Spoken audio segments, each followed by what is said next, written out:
কুষ্টিয়া চায়ের খোকসা কুমারখালী আসনে জনপ্রিয়তার শীর্ষে থাকা দুর্নীতিমুক্ত স্বচ্ছ ভাবমূর্তি সম্পন্ন ব্যক্তি সৈয়দ মেহেদী আহমেদ রুমি সততা ও আদর্শের প্রতিফলন ঘটিয়ে একজন পরিচ্ছন্ন রাজনীতিবিদ হিসেবে জনসাধারণের আস্থা, ভালোবাসা ও ভালো লাগার প্রতিচ্ছবি, তরুণ প্রজন্মের আইকন হিসেবে বিএনপির রাজনৈতিক পরিবারের গর্বিত উত্তরাধিকারী, ক্লিন ইমেজের প্রতীক খোকসা কুমারখালী আসনের সাবেক সংসদ সদস্য ও কুষ্টিয়া জেলা বিএনপির সাবেক সভাপতি সৈয়দ মেহেদী আহমেদ রুমিকে খোকসা কুমারখালী আসনে এমপি হিসেবে আবারও দেখতে চায় এই অঞ্চলের সাধারণ মানুষ। আমি মোহাম্মদ জাহাঙ্গীর আলম জিলাল, সাবেক সাধারণ সম্পাদক কুমারখালী থানা ছাত্রদল। আমি আসলে কথা বলতে গেলে সৈয়দ মেহেদী আহমেদ রুমি, তার পূর্বের কথাটা বলি। তার বাপ বিএনপির প্রতিষ্ঠাতা সভাপতি, তারপর থেকে উনি বিএনপির নেতৃত্ব দিয়ে আসছেন কুমারখালীতে, কুমারখালী, খোকসা তথা কুষ্টিয়া জেলায়।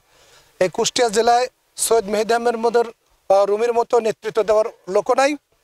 আর আমি কথা কারোর পক্ষে টেনে বলছি না, যেটা সঠিক সেই কথাটা বলছি। যেহেতু আমি ছাত্র রাজনীতি করে আসছি, মেহেদী রুমির নেতৃত্ব বিএনপির সুসংগঠিত করার জন্যে যা যা করার দরকার সবই করেছে। এই কুমারখালীতে এখন যে বা যারা বলছে যে আমরা বিএনপির ক্যান্ডিডেট হতে চাই বা নমিনেশন পেতে চাই, আসলে এরা তো বিএনপির জন্য কি করেছে কুমারখালীবাসী ভালো জানে।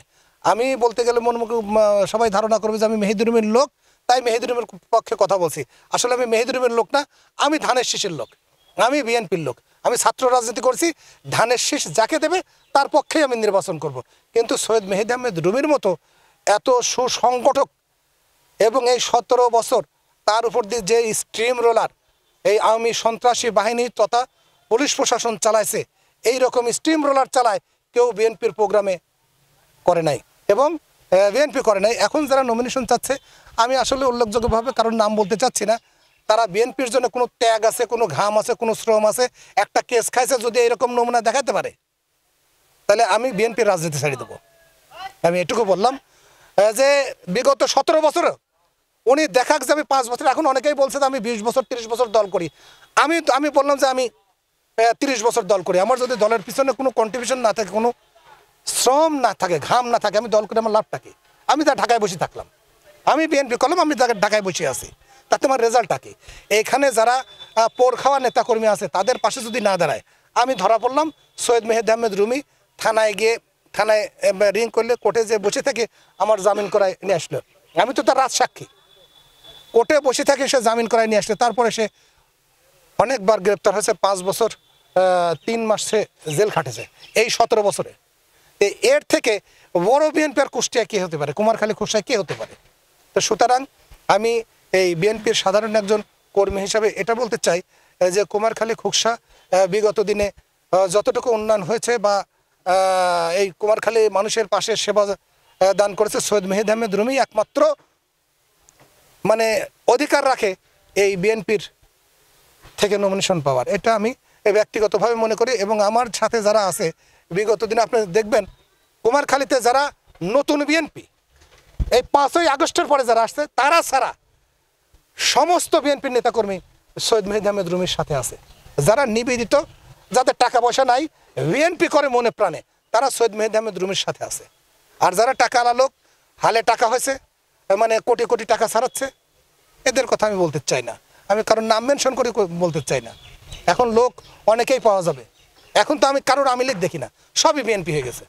কিন্তু যারা পুরাতন বিএনপি, যারা বিগত দিনে এই 17 বছর শ্রম, ঘাম, জেল, জুলুম, মানে কেস মাথায় নিয়ে রাজনীতি করেছে, তারা সবাই মেহেদী রুমির সাথে আছে। সুতরাং আমার ব্যক্তিগত পক্ষ থেকে আমি বলতে চাই যে দেশনায়ক তারেক রহমান এবং 3 বারের সাবেক প্রধানমন্ত্রী দেশমাতা বেগম খালেদা জিয়ার কাছে আমাদের এই কুমারখালী নিবেদিত বিএনপির অনুরোধ থাকবে, সৈয়দ মেহেদী আহমেদ রুমিকে নমিনেশন দিয়ে আগামীতে এখানে যাতে ধানের শীষের প্রার্থী হয়ে বিএনপির এই সিটটা উপহার দিতে পারে, এইটা আমরা বিএনপির পক্ষ থেকে সবাই অনুরোধ রাখছি। নইলে এখন অনেকেই অনেক ধরনের মিডিয়া নিয়ে এসে টাকার বিনিময়ে তো কথা বলে মিডিয়া কিনতে পারে। আমাদের তো আসলে টাকা দিয়ে এখানে কথা বলা হচ্ছে না, আমরা বিএনপি করি, বিএনপিকে ভালোবাসি, যার কারণে আমি কথাগুলি বললাম। আমি কাউকে হার্ট করার জন্য কথাগুলো বলি নাই, কথা আছে, আমি বাংলায় বলি এখন আপনার বউ দুইটা, আপনার প্রথম বউ আর দ্বিতীয় বউ, প্রথম বউর মতো কিন্তু দ্বিতীয় বউ হয় না। সৈয়দ মেহেদী আহমেদ রুমিকে যেরকম মানুষ ভালোবাসে এরকম কিন্তু অন্য মানুষকে এরকম মন দিয়ে ভালোবাসবে না। আর সৈয়দ মেহেদী আহমেদ রুমি যত সহজে এই কুমারখালী আসন ধরে রাখতে পারবে আপনি নিশ্চিত থাকেন অন্য প্রার্থীকে দিলে পরে এই আসন হারানোর সম্ভাবনা। কারণ আমাদের মতো তো সবাই মনে প্রাণে ওইরকম বিএনপি করা লোক কম আছে। আমি আপনার ভালোবাসি, আমি হয়তো আপনার কারণে আপনার সাথে থাকলাম, সেই ক্ষেত্রে আর একজন আপনার এরকম ভালো নাও বাসতে পারে।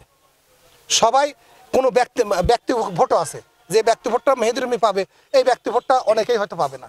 তো সেই জন্যই আসলে যেই নমিনেশন নিয়ে আসুক সৈয়দ মেহেদী আহমেদ রুমির মতো এত সহজ এইরকম প্রার্থী আর পাওয়া যাবে না। আর সৈয়দ মেহেদী আহমেদ রুমির মতো বিকল্প প্রার্থী নাই। সৈয়দ মেহেদী আহমেদ রুমি বিএনপির জন্য নিবেদিত। তার শৈশব, কৈশোর, যৌবন, মানে বার্ধক্য সবই বিএনপির পিছনে দিছে। তার সামনের দাঁতগুলো নাই, পুলিশ ধরে নিয়ে তার দাঁতগুলো ভেঙে দিছে। এর সাথে বড় আর কি হবে? 5 বছর 3 মাস জেল খাটেছে 17 বছরে। তারপরেও যদি তার মানে এই বিএনপির নেতৃবৃন্দর কাছে পরীক্ষা দেওয়া লাগে, এর সাথে বড় কষ্টের আর কিছু নাই, এর সাথে বড় দুঃখের কিছু নাই। সুতরাং বিএনপির উচিত হবে সৈয়দ মেহেদী আহমেদ রুমিকে নমিনেশন দিয়ে অতি সহজে যাতে এই আসনটা পায় সেই দিকে দৃষ্টি রাখা। দেশনেত্রী বেগম খালেদা জিয়া এবং তারেক রহমান আগামী দিনের রাষ্ট্রনায়ক হয়তো আল্লাহ যদি তার তকদিরে লেখা রাখে হবে। তার কাছে সবিনয় অনুরোধ, বিএনপিকে সুন্দর পজিশনে নিতে হলে সৈয়দ মেহেদী আহমেদ রুমির বিকল্প নাই। তো এটা দেই, আমার নাম হচ্ছে ফেরদৌস খন্দকার পরাগ। আমি ছাত্র দল থেকে মূলত রাজনীতি শুরু করি, তারপরে যুব দল এবং বর্তমান বিএনপির সঙ্গে আছি। তো আপনি যে প্রশ্নটা আমাকে করছেন, অ্যাকচুয়ালি আমরা বিএনপি করি। দল যাকে নমিনেশন দেবে, যাকে নির্বাচন করার জন্য কুমারখালী খোকসাতে পরিণত করবে, ইনশাল্লাহ আমরা তারই নির্বাচন করব। তবে এখানে আপনার বিএনপি বাংলাদেশ জাতীয়তাবাদী দল বৃহৎ গণতান্ত্রিক একটি দল, এখানে নমিনেশন চাইবে, এটাই স্বাভাবিক, অনেকেই চাইতে পারে। 5 আগস্টের আগে যদি আপনারা একটু খোকসা, কুমারখালী তথা কুষ্টিয়ার খোঁজ নিয়ে দেখেন, তখন একক নেতা সৈয়দ মেহেদী আহমেদ রুমি, তার আশেপাশে কেউ ছিল না। কিন্তু 5 আগস্ট পরবর্তীতে অনেক নেতা এখানে মোটামুটি ধরেন আমদানি হয়েছে, তারা দলের নমিনেশনও চাচ্ছে। তো যাই হোক, তো আমি সেই বিষয়ে মূলত আমি কাউকে ছোটো করার জন্য কিছু বলছি না। তবে একটা কথা বলতে পারি, সৈয়দ মেহেদী আহমেদ রুমিকে যদি দল মনোনয়ন দেয় তাহলে এই খোকসা কুমারখালীর এই আসনটা বিএনপির জন্য খুবই সহজ হবে। নতুবা যদি দল অন্য ধরনের কোনো চিন্তা করে বা যদি দলকে কোনো রকম কোনো ভুল মেসেজ এখান থেকে দেওয়া হয়, তাইলে এই আসনে সমস্যা হবে। এটা একটাই কারণ যে মেহেদী রুমি হচ্ছে আপনার গণমানুষের নেতা। ওনার বাবা সৈয়দ মাসুদ রুমি, উনি কিন্তু ওনার হাতে কুষ্টিয়া জেলা বিএনপি প্রতিষ্ঠিত হয়েছে। সৈয়দ মেহেদী আহমেদ রুমির হাতে কুষ্টিয়া জেলা যুবদল, অর্থাৎ কুষ্টিয়া, চুয়াডাঙ্গা, মেহেরপুর, এই 3টা জেলা নিয়ে যখন বৃহত্তর কুষ্টিয়া, তখন ওনার হাতে যুবদল প্রতিষ্ঠিত হয়েছে। যে কারণে প্রতিটা গ্রাম, প্রতিটা ইউনিয়ন, সব জায়গায় মেহেদী রুমির পদচারণা আছে। উনি বিএনপির প্রতিটা মানুষ সর্বস্তরের, মনে করেন যে হাট ঘাট বাজার, উনি সব চষে বেড়ান। বিশেষ করে এই যে আপনার যে বিগত শেখ হাসিনার যে 17টি বছর, এই সময় যে বিএনপি নেতৃবৃন্দ যে বিপদে ছিল, তাদের নামে হামলা, মামলা, অত্যাচার, মেহেদী রুমি ছাড়া কিন্তু কোনো নেতা ছিল না। প্রত্যেকটি ব্যাপারে বুঝছেন, মানুষ মেহেদী রুমির কাছে যেত এবং মেহেদী রুমি আপনার জামিন করানো, পুলিশের কাছে তোষামুদি করা যে আমার আসামি ছাড়তে হবে, আমার এটা করতে হবে, মানে বিভিন্ন রকমের, বুঝছেন।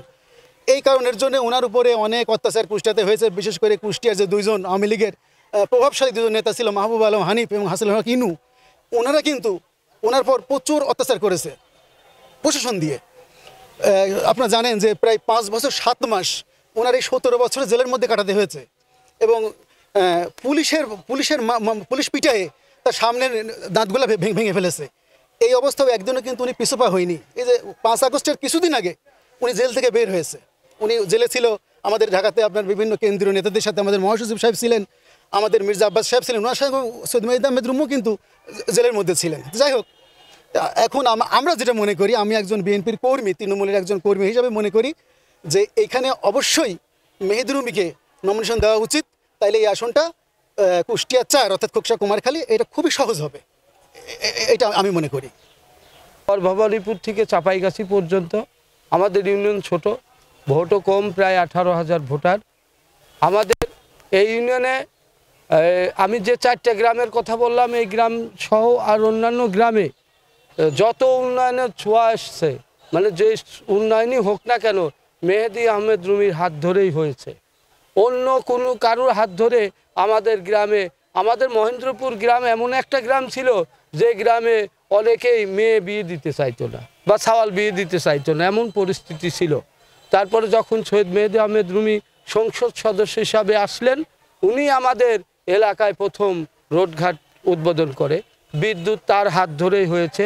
এজন্য আমি মনে করব আমাদের ৩ নং জগন্নাথপুর ইউনিয়ন পরিষদে ৯১ সালের পর থেকে যত নির্বাচন হয়েছে ১৮ সাল পর্যন্ত, এই নির্বাচনে মেহেদী আহমেদ রুমি বিপুল ভোটে ব্যবধানে তিনি প্রথম হয়েছে।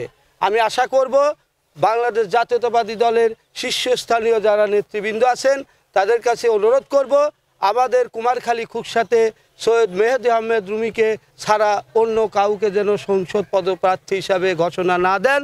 অবশ্যই এলাকার উন্নয়নের স্বার্থে সৈয়দ মেহেদী আহমেদ রুমিকে লাগবে এই আশা করি। এবং কুমারখালী খুকসার জনগণের কাছে আমার অনুরোধ, আপনারা দলমত নির্বিশেষে সৈয়দ মেহেদী আহমেদ রুমিকে ভোট দিয়ে তাকে সংসদ সদস্য হিসাবে ঢাকায় পাঠাবেন এবং উনি আপনাদের এলাকায় একমাত্র মন্ত্রী হিসাবে প্রতিষ্ঠিত হবে এই আশাবাদ ব্যক্ত করি। ধন্যবাদ। আপনি যে প্রশ্ন করেছেন এই ৩ জন প্রার্থীর মধ্যে সবচেয়ে বেস্ট প্রার্থী সৈয়দ মেহেদী আহমেদ রুমি। উনি যদি ওনাকে যদি মনোনয়ন না দেন তাহলে এই সিট হারাবেন বাংলাদেশ জাতীয় দল, এটা আমরা আশা রাখি। খুকসা কুমারখালীর সমস্ত জনগণ মেহেদী রুমিকে চাচ্ছে এবং তাকে ভোট দিয়ে নির্বাচিত করবেন, এটা সকল জনগণই তাকে চায়। আমি আব্দুর রহিম মণ্ডল, আমার পরিচয়, আমি ইউনিয়ন যুব দলের প্রেসিডেন্ট ছিলাম, সাবেক থানা যুব দলের প্রচার সম্পাদক ছিলাম। আমি ৩৩ বছর রাজনীতির সাথে আছি, জেল জুলুম সবই আমারও আছে। এই সৈয়দ মেহেদী আহমেদ রুমি এমন একজন ব্যক্তি, উনি জেলে ছিলেন কুষ্টিয়া, কিছুদিন থাকার পরে জনগণের ভিড়ে তাকে এখান থেকে বদলি করে যশোর নিয়ে গেছেন। এত পরিমাণ জনগণের ভক্ত তিনি এবং জনগণের বন্ধু। তাই সৈয়দ মেহেদী আহমেদ রুমির বিকল্প না। এখানে আমরা সবাই চাচ্ছি সৈয়দ মেহেদী আহমেদ রুমিকে বাংলাদেশ জাতীয় দলের পক্ষ থেকে মনোনয়ন দিয়ে তাকে নির্বাচিত করার সুযোগ করে দেয় যেন।